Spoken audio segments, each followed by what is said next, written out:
İbn Majada zikr qilingan bir hadis sharifda Abu Hurayra radhiyallohu anhu shundoq deydi.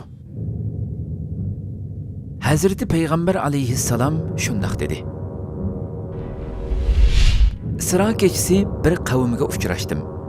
Qo'rsaqlari o'ylardek yo'g'on edi. Qo'rsaqlarning ichida bo'lsa, sen sirti turib ko'ralaydigan shaklda yilonlar bor edi. Bular kim? Ey Jibril dedim. O'sim yeganlardir dedi. Subhanallah. O'sim bilan muomala qilguvchilarning oxiratdagi azobini angladingmi? Janobi Alloh o'sim muomalasi qilguvchining qo'rsiqini o'ydek cho'ngaytidi va ichiga yilonlarni qo'ydi. Bu yilonlar sirtdan ko'rinadi. Ya Rabbim, bu qandoq jazo? Bu azobdan va bu azobga tushishimizga sabab bo'ladigan o'sim gunohidan sana sig'inib panoh tilaymiz. Ey qo'rqmasdan o'sim elayotgan va yoki berayotgan kishi. Sen onunğa iman etgan payg'ambaringning bergan xabarini angladingmi? Agar tavba qilib o'simni tarik etmasang, mahshar kuni azob sifatida qo'rsiqing o'ydak cho'ngaytiladi va ichida yilonlar harakat qiladi. Sen pashining chiqib elishiga chidamayotgan yerda qo'rsiqingdagi yilonlarning seni tishlab chiqishiga qandoq chidaysan? 3 kunlik dunyoning manfaati uchun bu azobga rozi bo'lamsan? Shundoq deyishing texmo to'g'ri emasmi? Ey Robbim, men bu azoblardan va o'sim yeyishning bunchalik cho'ng gunoh ekanligidan g'ofil edim. Bilaman, g'aflatim va jaholatim uzri bo'lolmaydi. Chunki musulmon ekanman, undaqda o'qib bilishim kerak edi. Lekin sening bu bandang bu gunohlarni qildi. Endi nima qilsin? Sendan boshqa kimga berib apu tilasin? Sendan boshqa ishkiga beriladigan kim bor?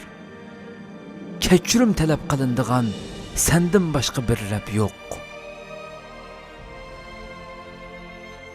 Ey Robbim, men xo'jayinidan qochgan bir qulga o'xshash sendan qochib gunoh vodilarida yuratdim. Lekin endi aqlimni topdim. Bütün gunohlarimdan, bo'libmi o'sim gunohimdan afu tilayman va ikkinchi qilmaslikqa so'z beraman.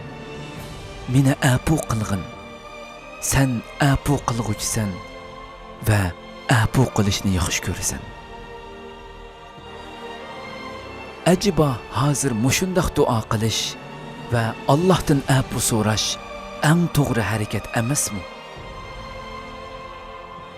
Yoki bo'lmasa shunchalik oyat karimlarini va hadis shariflarini anglab turib, yanada o'sim gunohini davomlashtiramsan? Hargiz davom qilma va tavbani kechiktirma. Unutmag'inki, yerning usti atilar bilan, yerning osti bo'lsa kashkilar bilan to'lgan. Pat orada o'zingni tuproqning ostida ko'rasan va qabrida pushaymonlik nolalar qilasan. Ammo u kun bakmu kechikkan bo'lasan va hech bir pushaymon egasiga foyda bermaydi. O'sim haqida tilga elishimiz mumkin bo'lgan yana nurg'unlagan hadislar bor. Biz bularni hadis kitoblarining o'sim bo'limiga havola qilish bilan so'zni uzartmaslikni loyiq ko'rdik. Chunki nesivisida tövbe bo'lgan kishi uchun biz zikr qilgan oyat karimlar va hadis shariflardan faqat birsila hidoyat va tövbe uchun yetarlikdir. Ammo tövbedan nesivisi yo'q va gunohni yanada davomlashtiruvchiga dunyolarni naql qilsaqmi behudadir va uningga foyda bermaydi. Bizlar bu asarni hisob kuni Rabbimiz oldida bir uzrimiz bo'lsin deb hozirladik. Rabbimiz bizlarga: "Ey bandalarim, men sizlarga ilm bergan edim. insonlar o'sim bilan muomala qilayotganda sizlar ularga o'simning dargohimda buyuk gunoh ekanligini so'zladinglarmi? Ularni ogohlantirdinglarmi? Deganda biz shundoq ey Rabbimiz, sening bandalaringni kuchimiz yetgan miqdorda ogohlantirdik. Oyatlaringni va rasulingning so'zlarini ularga naql qildik. Kuchimiz mushuninga yetdi. Mushunchilik qila oldik, deyalayli. Ey Rabbimiz, sening roziliqing uchun hozirlagan bu asrimizni dargohingda qabul qil.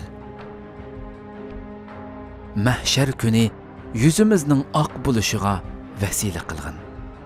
Bu asarni o'simga mubtalo bo'lganlarning tövbe qilishiga va o'sim gunohidan voz kechishiga vasila qilgin. Shundaqla bu asarni bu xizmatda moddiy va ma'naviy g'ayrat ko'rsatgan barliq qarindoshlarimizning gunohlariga kafforat qilgin. Amin.